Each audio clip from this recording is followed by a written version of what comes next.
Welcome to the Hero Maker podcast. I'm Andrea Schreeman, writer, director, EP, living in LA. I'm Jennifer Morrison, and I currently serve as the Commissioner of Public Safety for the state of Vermont. We are here to seek out and tell the full story of our friends who were murdered in college, Rachel Raver and Warren Fulton III. We really need to make sure that their deaths were not in vain and that every possible lesson and improvement for the system can be squeezed from the retelling of the circumstances that ultimately led to the identification of their killer.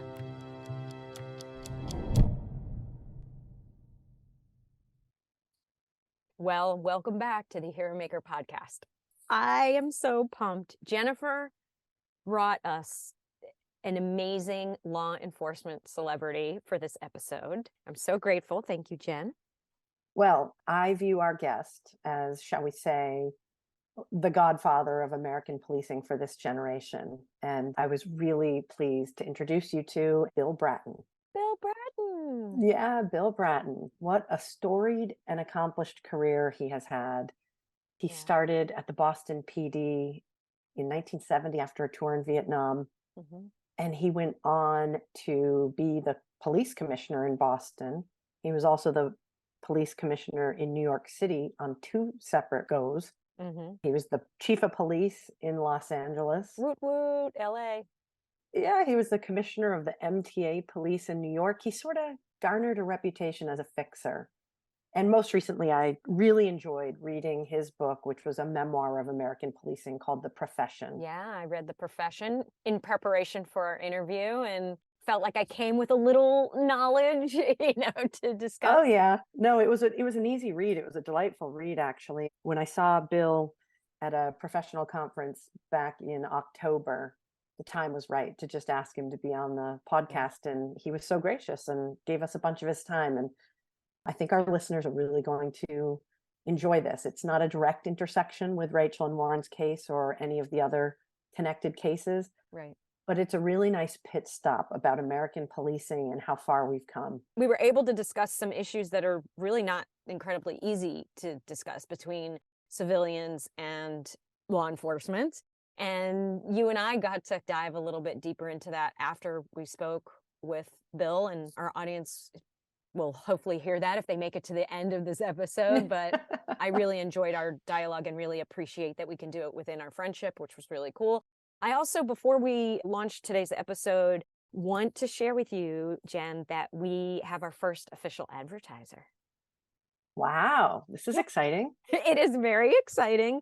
And people will get to hear the ad embedded within this episode. And it is for an incredible restaurant that I've never been to. I looked up the reviews of this restaurant, which is how I choose everything in my life. I read the reviews. It is in the Wash Park district of Denver, Colorado. It's a restaurant called Restaurant Olivia. And also, thank you. We still have donations trickling in from Giving Tuesday. Thank you so much to all our donors who really get, and also our advertiser, who really get that we need that support to be able to keep telling this story. And we had a kind of a sizable contribution come in, right, Jen? We did. In addition to a small contribution by my longtime hairdresser who loves our podcast, by the way. What's your hairdresser's name? Shelby. Shelby. Shout out to Shelby. Thank you, Shelby. Shelby Ferland. In addition to that, I was able to go receive a check this week from the Milton, Vermont Eagles Club, who made a sizable donation towards keeping the podcast up and running. And, as it relates to Restaurant Olivia, I can tell you that I've eaten Chef Ty Leone's food at a different restaurant when he was the executive chef there. And it is absolutely delightful. I have also experienced Austin Carson, who's one of the other owners, his mixology skills. He is a world-class bartender and mixologist. Yeah, and it's no secret that Jen is somewhat experienced in imbibing. In mixology, let's be clear, and which of course necessitates tasting. But yeah, Austin is an absolute genius behind the bar with some of the most creative cocktails I've ever had. And of course, the third partner in the company runs the front of the house at Restaurant Olivia, and that is what makes it a truly unforgettable experiences. The level of absolute professional service that you receive there, that it's astounding. It's not at all like any other restaurant that you're going to eat at these days. These are true professionals, and it is an experience to eat at Restaurant Olivia. Aww. Well, thank you, Restaurant Olivia. Thank you, Milton, Vermont Eagles Club. Thank you, Shelby, not only for Jennifer's beautiful hair, but for supporting the podcast. And here we go. Here's Bill Bratton.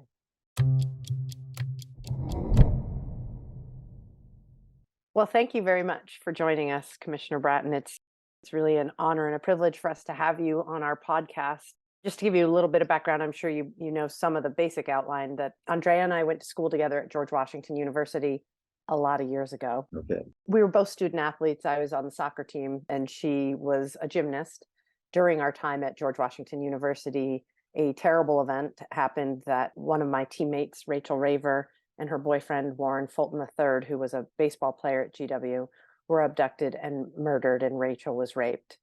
And their bodies were found in a field in Reston, Virginia. And we've been trying to tell the story of Rachel and Warren's case while also squeezing out nuggets of wisdom for this generation of law enforcement, or perhaps the next. And that's sort of where you come into this, is to talk a little bit about law enforcement generally, but also I know you're full of nuggets of wisdom for this generation of law enforcement and the next. Okay. Yeah, one of the things that I've really been wanting to discuss, and I felt like maybe this would be a nice place to start with you, would be about police wellness. And I would love to hear from you if you are aware of, or how much, this is on your mind in terms of officer wellness, what you feel is needed in that field. Let me share several thoughts with you. I came into policing in 1970. In my first year on the job in the Boston Police Department as a young police officer, 23 years of age, I was personally on the scene of 11 murders that first year. One involved a mother who basically stabbed her two daughters. The daughters were mentally ill, and she killed those daughters. It was quite a horrific scene. Another murder involved another mentally challenged woman who on New Year's Eve basically forced her infant child, who was 6 months old, to drink Drano, and then threw the child into the street from a third floor building. And we found the child on the street in response to a call. And that was all about the devil made her do it. Another murder scene, a gentleman had been shot in a hallway during a poker game. And as we were basically dealing with him, the victim on the ground, we had stuff coming in on our hats. And as we looked up, they were up in stairway, 3 or 4 flights up, a bunch of individuals up there eating Chinese food who were basically spilling their fried rice down onto the crime scene. So to give you a sense of, in my first year on the job, the things I experienced, just some of them, let alone dealing with rape victims, etc. Interestingly enough, this year is really as a result of the January 6th Capitol insurrection and what happened to the Capitol Police, including several suicides after the fact, and the debate whether suicide officers should receive death benefits, they and their families, like other officers were killed in the line of duty, shootings, accidents. So it's a issue that's on the front burner at the moment, and appropriately so. It needs to be discussed, needs to be resolved. Not all police suicides have to do with the stress of the job. Cops, like everybody else, have emotional issues involving family, alcoholism, drug addiction, etc., that have nothing to do with the job at all. Where I think you're going with, or attempting to go with this podcast, is this idea of understanding, having your audience understand and appreciate that we tend to think of the victim of a crime first, foremost, and appropriately so, that they've lost their life, they've been raped, they've been seriously harmed. But it goes beyond that. It's like throwing a stone into a pond. There's a ripple effect. And the ripple effect is everybody that engages with them, family members, friends, those who seek to help them with their trauma. In the case that you're discussing, the murder of this young man and this young woman, who you knew, that a number of their family members who were terribly and emotionally disturbed as a result of this event, they passed away before resolution of the case ever came into being, in the sense of identifying who had murdered them and what that murder was all about.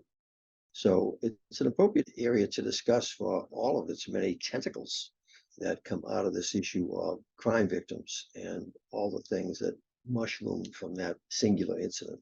Yeah, the ripple effect is an analogy that I've used many times. And the interesting thing about that visual is you throw the rock in the pond and you get the big splash, which is the crime.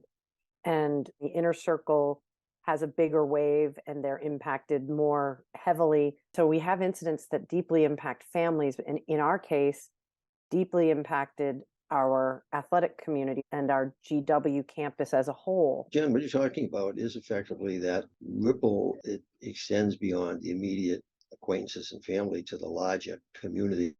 We're experiencing that now with crime in the United States. We have city after city where the populations, the fear level has increased dramatically. And while the crime levels in 2022 are bad in and of themselves, they're nowhere near what we experienced in the 1990s. But case in New York City, 60% of the people in New York City today were not here in 1990. So their experience is what they're seeing and hearing about today. So the fear issue basically transcends, in many respects, the impact on the larger population than the emotional impact of people who actually know the victims. That fear piece of a population, does it actually impact the rate of criminal activity? Like, does people's fear create something? It creates, one, a demand to do something about it. And we saw in the 70s and 80s as it began to expand dramatically, not only serious crime, the murders, the shootings, the rapes, but also the thing I'm most known for, dealing with the idea of, at the same time, so-called quality of life crimes, the aggressive beggar, the prostitute, the drug dealer on the corner, the gangs on the corner, drinking all hours of the night. The idea that in the 70s and 80s that finally reached a point where the public demanded that something be done about it. In New York City, David Dinkins, the mayor, the New York Post, a very, very famous headline, "Dave, do something." 2,245 murders, 5,000 people shot in 1 year in New York City. So the fear that created among 8 million New Yorkers resulted in politicians doing something about it. Where we are at the moment is a very interesting place, because over the last several years, there's been a real movement to reform criminal justice system, feeling that it was much too harsh on criminals, defendants, people accused of crime, particularly on minorities, who unfortunately a significant percentage of those who commit the crime, and something not widely acknowledged and recognized, oftentimes is the vast majority of the victims of that crime.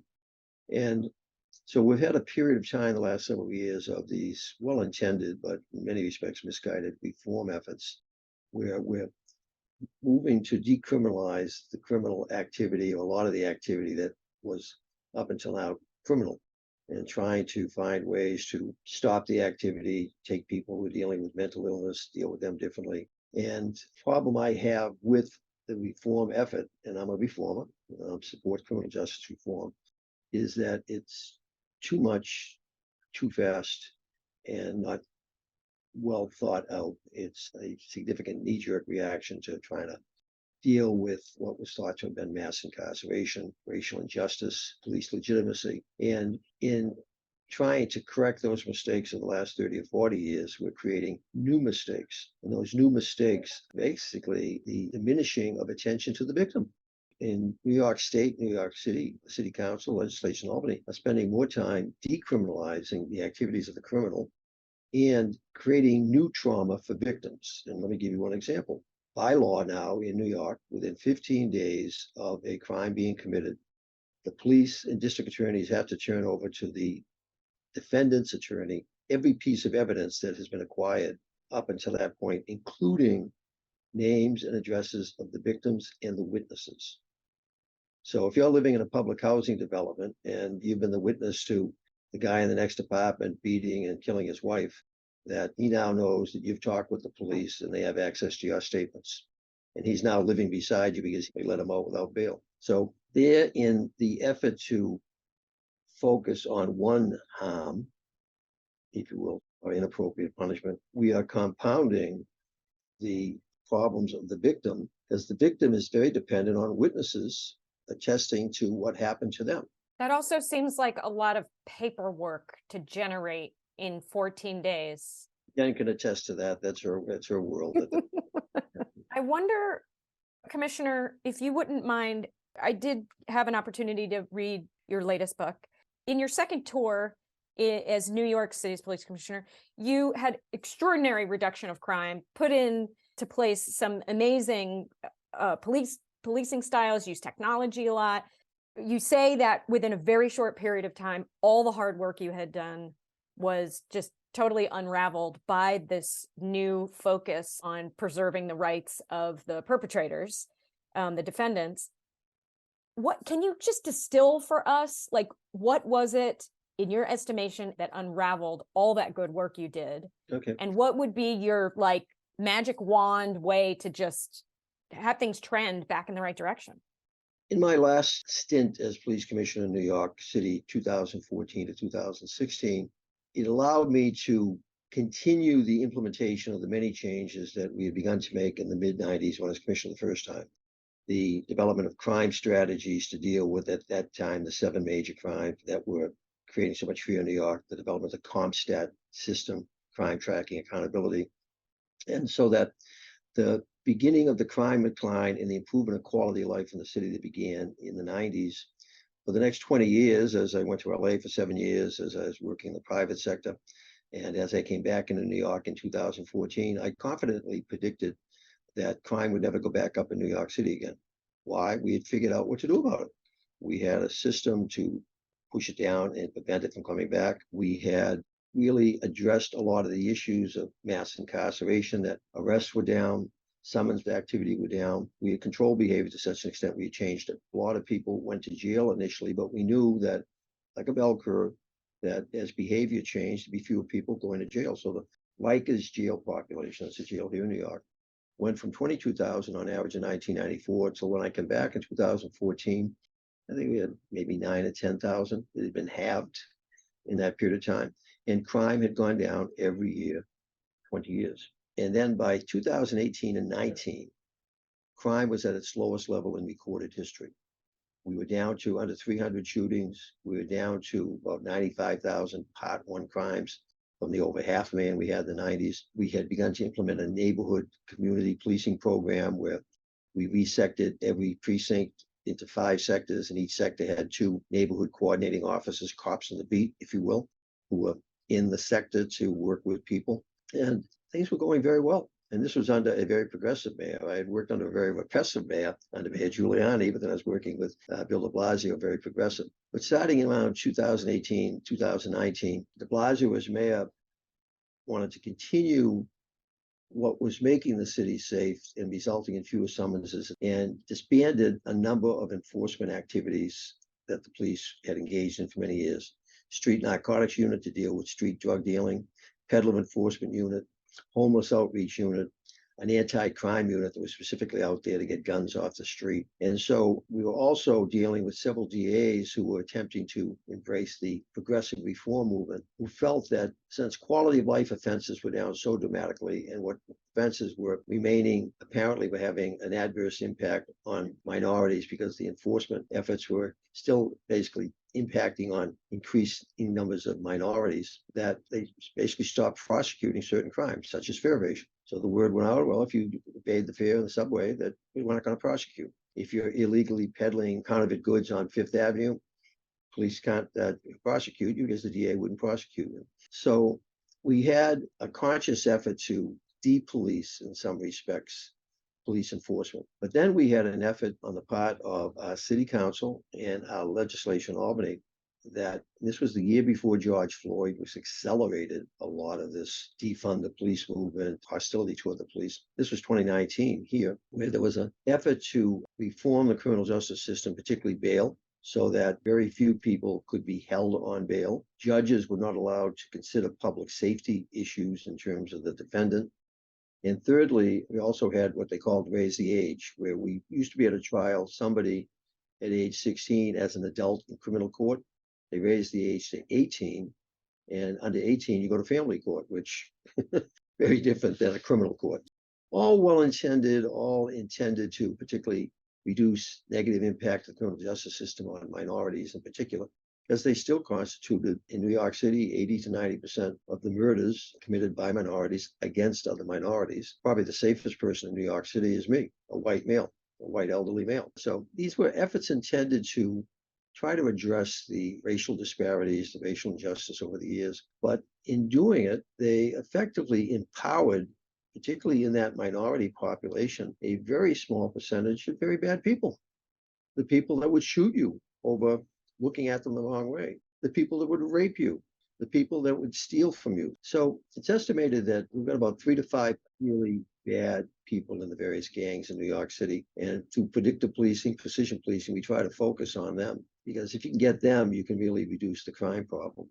But we're butting up against the issue of even people who use guns, who shoot guns, they're being let out before the police can finish the paperwork.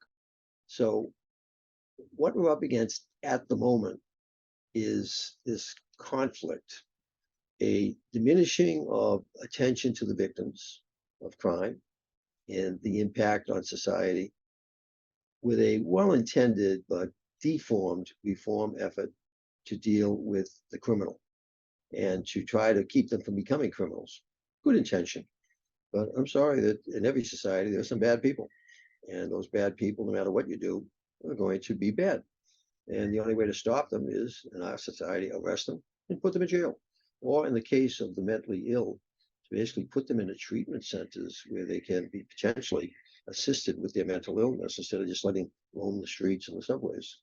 Now, I say that's a long response to that issue, but how did we get into the mess we're in at the moment? Well, it's a summary of particularly the New York experience, but you can replicate that New York experience throughout the country. Yeah, exactly. We have many of the same challenges that we're struggling with right now in Vermont. Well, in your case, up in Burlington, you've got probably one of the most brilliant police chiefs in America up there, that your city council refuses to give him a permanent appointment because they're looking for flavor of the month, I guess, in terms of that he doesn't fit what they're looking for. But the irony is he believes in everything they're looking for. He believes in criminal justice reform. He believes in police legitimacy. He believes in the power of community to work with the police. So there's a real irony there that sometimes that they just can't see clearly when it's right in front of them. Well, it sounds like there's maybe not one solution to that, but do you have in your heart an idea for how we could blend those concerns and reverse some of the losses that we've seen because of it? Well, the irony is that we do have solutions that have worked in the short term and long term. One is that what we're describing at the moment, the crime crisis, requires police intervention now. That you've got a growing serious crime problem and a growing disorder problem. Police activity can very quickly, as it did in New York in 94, 95 with CompStat strategies, enough cops, precision policing. We know how to do this, but we need the rest of the criminal justice system working with us, DAs who are not working with us, judges who, in the case of New York, need more powers than they have, and a legislature that effectively understands that by attacking the police constantly, by effectively denigrating them, they are encouraging the criminal element to resist the police at every turn. And you see that on these videos all the time. Police attempt to make an arrest and the crowds are swarming around them with the phones and basically trying to catch the police engaging in lawful activity, but it looks awful. Policing is not pretty. When people resist, it doesn't look pretty. And officers are authorized to use a certain level of force. The other resolution of this is longer term. It is the idea of organizations like Cure Violence, and these are the violence interrupters, usually former gang members, et cetera, who have now been trained to go back into the community and try to diffuse situations, who are recognized in the community as guys who've been there, who speak from experience. So you need a blending of the two, the immediacy of what police can do and the longer term impact of the interrupters, and programs find jobs for these young people, assistance to get people off drugs. And I'm not talking about these 3-day things, at the drug treatment programs, they're usually like 6 months long. So there's a blending. More police are not going to solve it. More community involvement by themselves are not going to solve it. But it's like a doctor, when he treats you, he uses a combination of medicines, because not one of those medicines is going to solve your problem by itself, but it's that combination. And the secret is, in many respects, police chiefs today, and mayors for that matter, have to be like doctors. What is the right amount of medicine to be applied? How much policing? How much radiation? How much community involvement, et cetera, chemotherapy, the blending to deal with the cancer. And instead, we have too much denial of what we know works, policing, and overuse of what we're not quite sure works, but we know it doesn't work in the short term, which is that community engagement, in the sense of, because they have to build up trust also, the interveners, et cetera, and addressing historical problems that have been around for generations, such as poor housing, poor schools, poor health. Police can't deal with that. And that's where government has fallen flat in its face. If you think of, and Jen, you'd appreciate this in your role, that what are things that cops get themselves consistently in trouble with? The mentally ill, the narcotics addicted, and the homeless. And the homeless are made up, unfortunately, a lot of those two prior categories.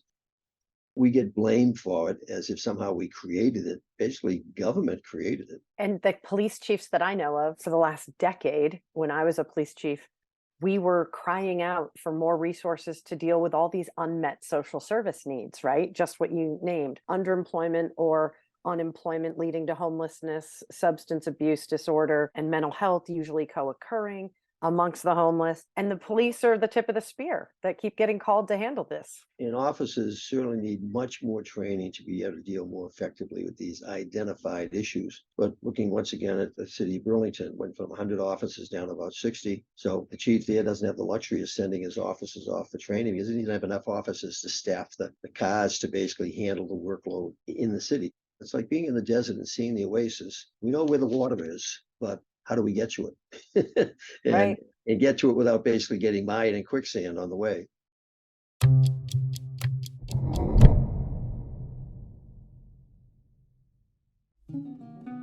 The Hero Maker podcast would like to thank our supporter, Restaurant Olivia, located in Denver, Colorado's Wash Park neighborhood. The hospitality family at Restaurant Olivia believes that we are all here to take care of each other, one handmade pasta dish at a time. Our food is made with care and intention with locally sourced ingredients whenever possible. Our beverage program features expertly crafted, playful cocktails and an Italian-focused international wine list. Restaurant Olivia invites you to start small and let the caring spread. Visit oliviadenver.com to make your reservation or place your to-go order today.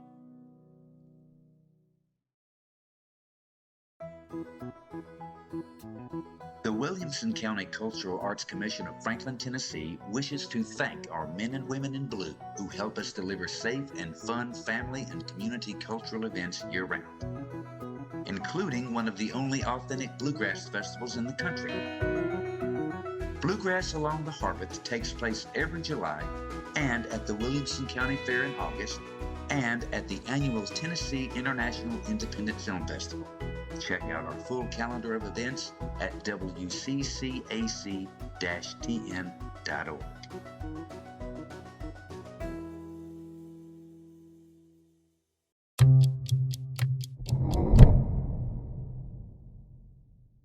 When you were talking about your first year on the job, I was struck by, well, first, what a storied career you've had. So thank you for your service and for all of your groundbreaking work, of course. But I want to think particularly back to the days when you were either a street cop or an investigator working cases.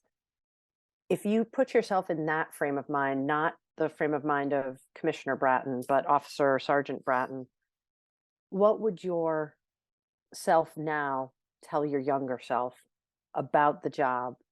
What advice would you give yourself? Well, for one, needless to say, there's 50 years of experience. I'm better informed. Yeah, I've got the perspective from that cop walking the beat with his call box key and pocket full of dimes, a 6-shot revolver, to police commissioner, where I'm equipping my officers with bulletproof vests, semi-automatic weapons, 51 rounds in 3 clips, 2 sets of handcuffs, $8,000 radios, body cameras, trauma kits, the device to deal with overdoses. Narcan, yeah. Just this whole idea of how we send our officers into the streets today versus how we sent them 50 years ago. And so I've tried throughout my career to stay in touch with that cop on the street as his role, his and her role in particular, starting in the 70s, because that's when women first started coming into the business in significant numbers, that how that role has evolved and changed over time. But the basic aspect of it is that we're still fortunately recruiting people who want to come into the business largely to protect and to serve. And the challenge for a police commissioner, police chief, is try to keep them from losing that idealism, to keep them from losing that motivation when they meet the realities of the profession today. And this is where I have such a hard time understanding and hit hard at politicians who continually denigrate the police, who try to tear the profession down. Because there's no denying there's bad cops. It's the reality of it. Some very bad cops. Not nearly as many as when I first came on the job. The brutality, the racism, the corruption is nowhere near the levels it was when I first came in. At the same time, there's too many politicians and community activists that try to paint with a very broad brush.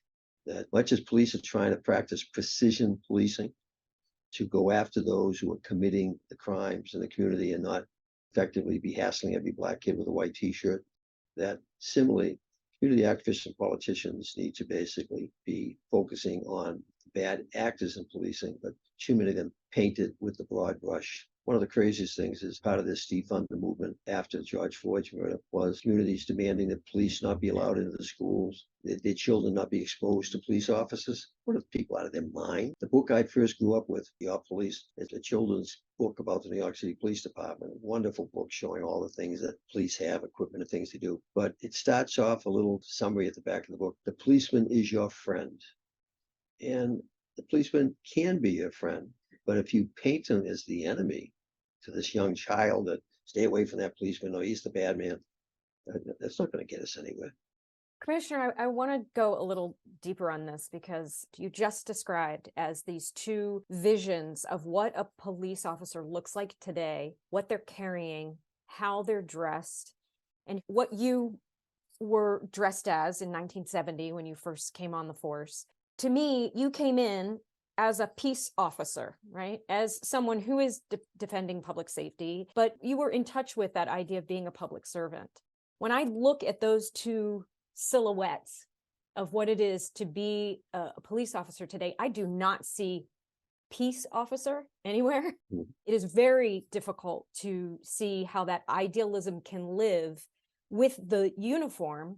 Now, do I want my police officers to be safe and protected? Of course I do. But I know that there is a psychological impact to what the community is seeing when they see what I call, and I'm sorry for this broad stroke, the militarization of the police. That's what I see. I see them in battle gear, many times at what is supposed to be a peaceful protest, and many of these protests are peaceful, but then you've got all this riot gear and battle gear. And I also have to think that stepping into that gear as an officer, getting dressed in all of that has to have a psychological impact. Well, it certainly does. And how do you expect a community to see those officers as their partners and their neighborhood cops and have that good idealistic feeling between the community and the officers when they're showing up in that very dramatic uniform? This is where it comes down to training and behavior of the officers, that of necessity,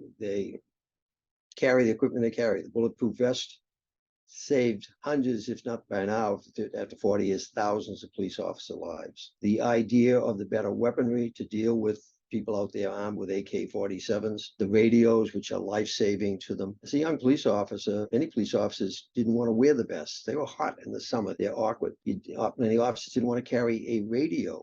Same thing. They were just heavy, and it was a different time. But the times today are, unfortunately, with 150 police officers killed every year in the line of duty, the number of ambush shootings of police, that we would be derelict in our responsibility to helping to protect our officers, to not equip them to the best of our ability to try to save their lives, and by extension, saving your life when they have to rush into a building to, again, an armed offender. So that's the dilemma, but this is where the training comes in. The idea, I live in a small town out in Long Island. It has a 32-person police force. Those officers wear bulletproof vests. They have body cameras. They have the weaponry, but they walk a beat. And in walking that beat, I watch them engage. They're, hello, how are you? That despite having equipment necessary to protect their life, but also to protect yours, in the sense of the appropriate equipment to take on an armed offender. We want to train them how to do it with the minimal use of force, how to use the minimum amount of gear they're given. We have this escalating authority to use the nightclub, to use their mace before you use the weapon. And it's the reality of the world we live in today. I love the city of London, and for years and to this day, most police officers in England do not carry firearms by choice, because they're worried that if they carry that firearm, it's going to potentially escalate tensions between them and the community. But increasingly in London now, other than at direct ceremonial events, you see the officers with, in their case, the best are designed to prevent knife attacks, because they just don't have as many firearms over there. But they're still carrying better radios, they're still carrying batons and chemical spray. Much the same as the criminal of today, the weapons that they carry. In my day, 1970, if I got a 5-shot revolver, That was a sophisticated weapon. They were still using homemade guns when I was a young cop. Now you look at the weaponry that we recover from these individuals, and handguns that can be turned into machine guns, putting a little clip into the device and basically make a machine gun out of it. So it's we're living in different times, unfortunately, and it's part of the dilemma, if you will, of resolving all this tension out there. So, Commissioner, listening to you and Andrea talk about the perception of the militarization of the police versus the reality of the job today and properly equipping our police officers to do the job they need to do, it strikes me that it all comes down to relationships and the ability to communicate well.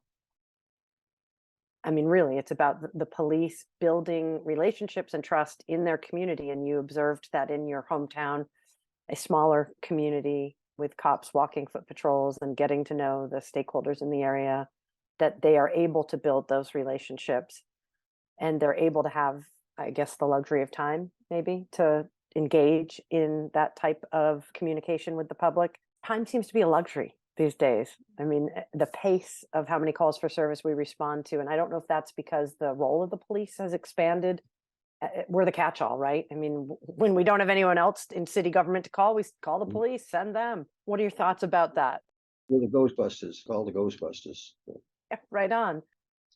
Think of the term, Jen, that the origin of community policing. Think back to the idea of the origin of the word common. And in Boston, the Boston Common. What was the Boston Common used for? For the community to gather and engage with each other. So the origin of community policing is the idea of trying to provide a policing environment where we can come together and communicate with each other rather than talk past each other or yell at each other.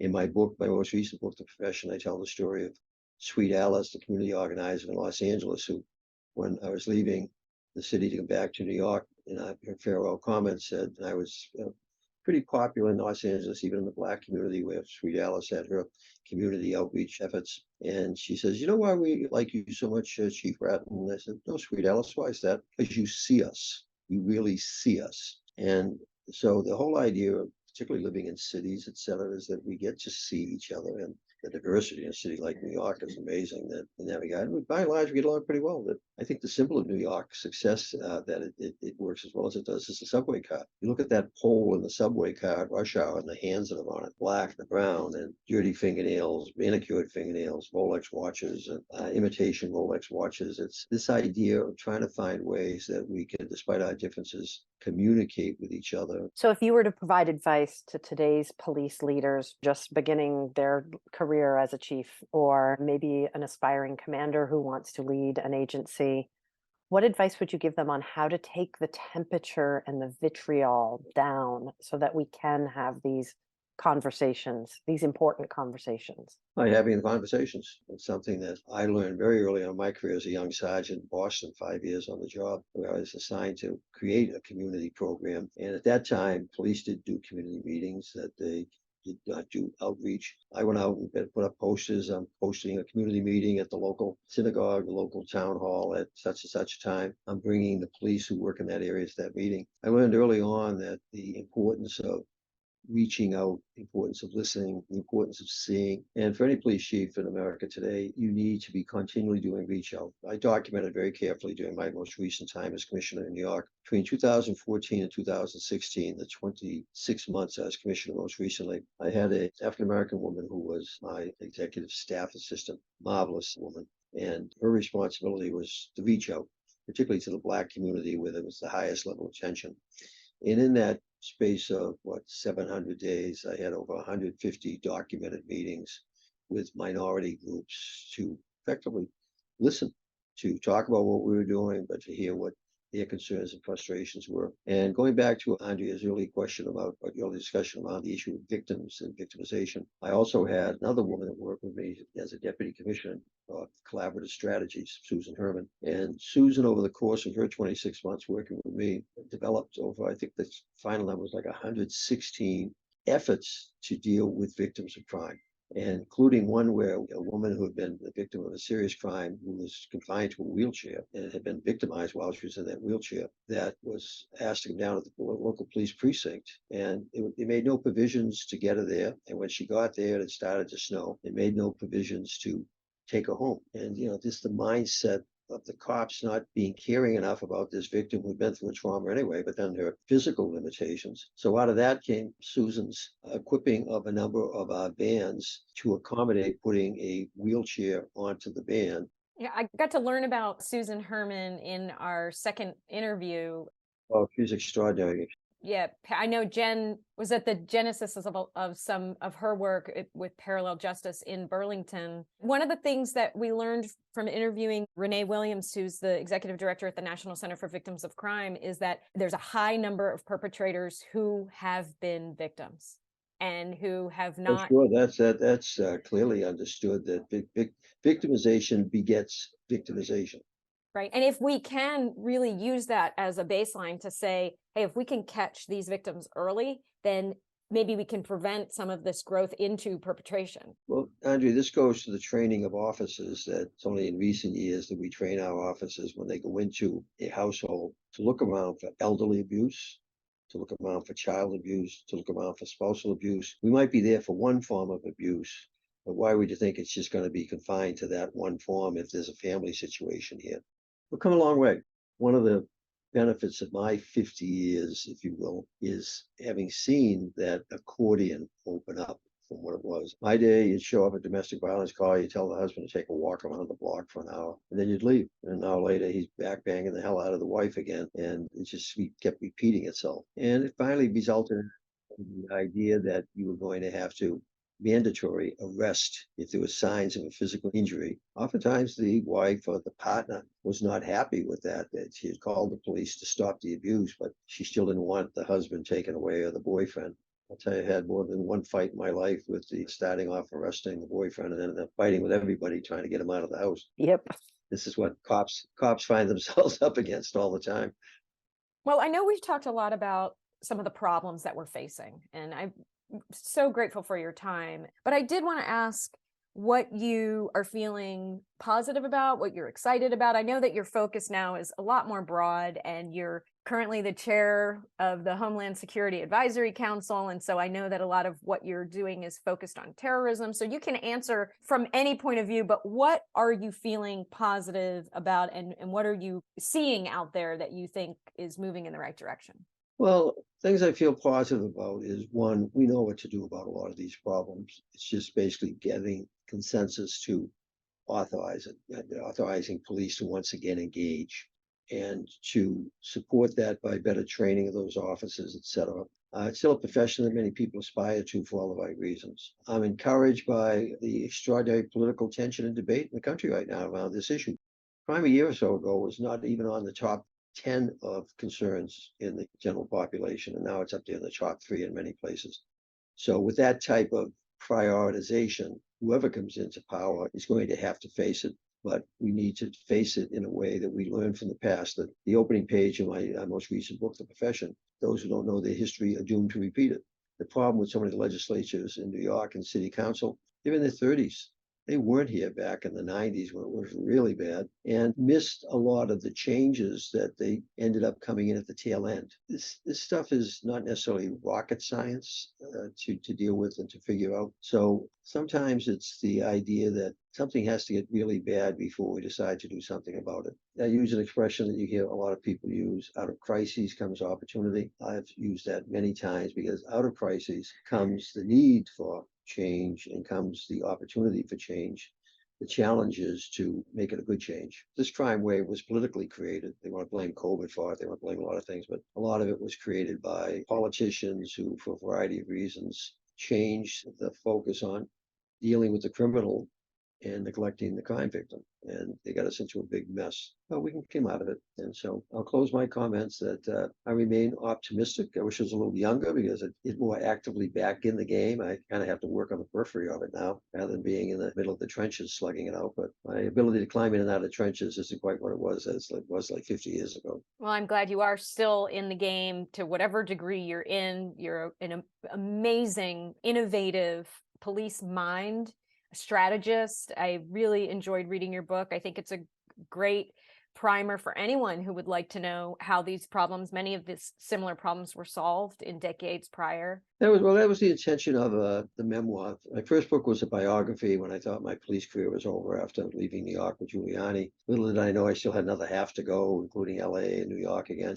So the first one's a biography, my story. Second book I wrote, Collaborative Parish, was really a management book about leadership in times of crises. But this one is a memoir, the idea of memoir being through my eyes and experiences, what has been learned, and through the experiences of many others. So in the book, you get introduced to a lot of different characters and their stories, but the blending of those stories is ultimately that one of hope and optimism that something can be done. You get a lot of good people working on an issue. Oftentimes you'll end up with good results.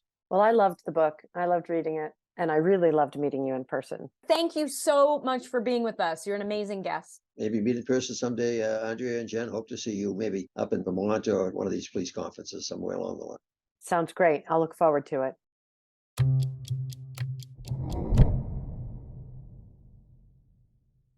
If you or someone you know is connected either personally or as the result of violent crime to Alfredo Prieto, a convicted rapist and killer who lived in and around San Bernardino, California, Arlington, Virginia, and Jamaica, Queens, New York between the years of 1984 and 1990, we'd like to hear from you. Please email us at info@theheromakerpodcast.com.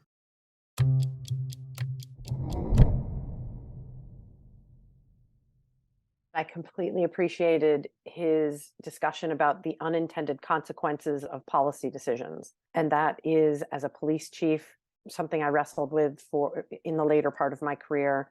As the Commissioner of Public Safety, I am seeing it. He spoke to one of them, this raised the age legislation and other things that are intended to reduce disparate treatment of certain groups. That's the intention, and it's a noble and good intention.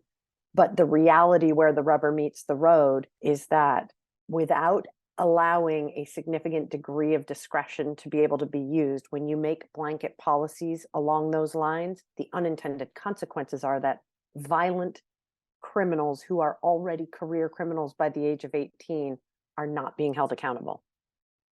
So there's unintended consequences to some of these policy decisions. Isn't our criminal justice system full of all these, and government full of these, quote, unintended consequences? Yes. And but some are more weighty than others. Yeah, of course. And I feel like one solution to that is to bring in more stakeholders into the initial conversations. But it seems like when government is passing legislation, there are these hidden agendas and there are these, so it gets very political. So you get something accomplished and you think you did something, but all you did was just get reelected. Well, and that's fair. But so the other thing that I really appreciated about the unintended consequences path that we went down earlier in the interview is his very astute observation that many of these current reform efforts harm victims and witnesses. That is obviously an unintended consequences. Nobody sets out to write legislation or create policy that is like, oh, I'm going to do something that makes it harder for victims to come forward or reduces the privacy of witnesses. Like on bail reform, what he was talking about, it is not good for crime victims and witnesses who have just poured their hearts out to the police to see the perpetrator back out on the street before the cop has even filed the paperwork. Because the bail reform laws don't allow judges to require bail to be posted except under extreme circumstances. These are things we need to fix right away, but how do we prevent this legacy of unintended consequences in the future? Well, if asking me, it boils down to what we got to at the end, which is we have to take down the temperature in the community and get all the relevant stakeholders back to the table to have respectful, meaningful dialogue. What I heard him say about how do we have difficult conversations, how do we get back to where we need to be in root cause analysis and problem solving with the community to co-produce public safety, he basically said, keep reaching out, listen, and keep seeking out the conversations, keep talking. But I don't think that's enough. I really don't. Reach out, listen, keep seeking out conversations.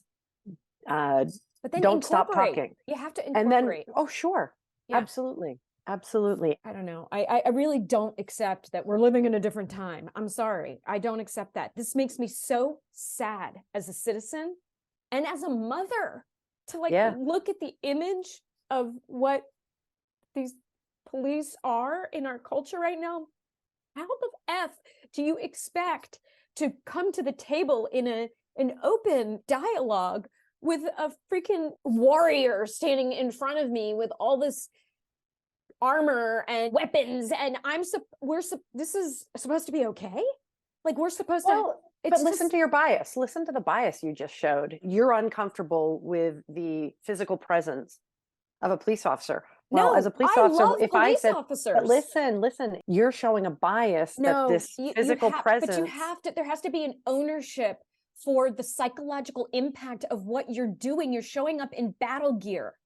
Because the society has made it necessary. I don't think so. To show up. Oh my God, Andrea, work the streets a couple nights, even in Burlington, I'm Vermont. not saying it's not dangerous. Yes, it's not, it is not always dangerous. It is dangerous. And we have created a situation where the police officers have everything at their fingertips. There is no time to run back to your police car and grab extra gear. What you've got on you is what you've got. And well, let me ask you this. What kind of impact, if we were able to remove 70% of the firearms that are on the street, if we were able to remove automatic weapons from everybody? Yeah, it's a totally different environment. In Vermont, nobody needs a license to carry a gun. You can carry concealed or otherwise, unless you are a convicted felon or under a restraining order, okay, or otherwise Brady disqualified. So everybody in Vermont is presumed to be carrying a gun because so many people do. You can carry concealed or otherwise, no permit required, nothing. But no do you think that would registering of your change the game? guns. Do you think that would change the game? I think that gun control is a third rail for American policing. I can't answer this. If we were like England and guns were the exception, not the rule, I think you would see a much lighter profile than what we tend to look like when we have on all the tools of the trade. But I also want to make sure that you're clear that when we go to have community discussions, we don't send a patrol cop who's walking into unknown circumstance. We send a plainclothes person or a soft uniform person. But there's many different looks you're going to get from your police based on what assignment they're doing that day or what the job at hand is. But the folks who are out on patrol answering 911 unknown calls are going to be in their battle rattle. So they got to be in. I've trained my child to trust law enforcement, to see them as his partner. They're like part of the village of people that take care of you. And I've never discussed with him what they're wearing or anything like that. I want him to see them as leaders and protectors and adults who have his safety in mind, right? All I'm speaking to is that silhouette, which I find it aggressive and offensive.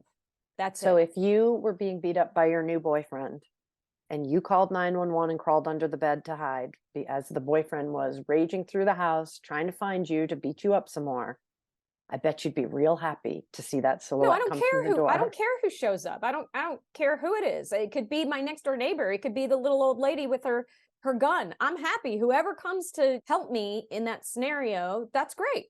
I feel like what you're fighting for, which is the safety of the force. I want the force to be safe. I want that. What I don't want is to live in a militarized country. I don't want a cop with a big, automatic weapon rifle standing at my automatic rifle. I'm making gestures with my hands, standing outside my kid's school. I don't want that. I want us to trust each other. And obviously there's a lot of work that culturally we have to do. And there are just, unfortunately, I think the systems that are benefiting from us all being all tricked out are not on the side of let's all trust each other.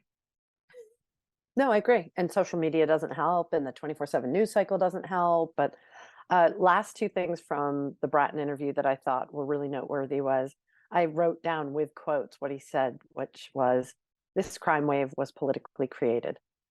And I think that's important food for thought. It goes back to the unintended consequences, and it goes back to taking actions without knowing the full story, without hearing from all relevant stakeholders. So that to me is a cautionary tale for everyone, right?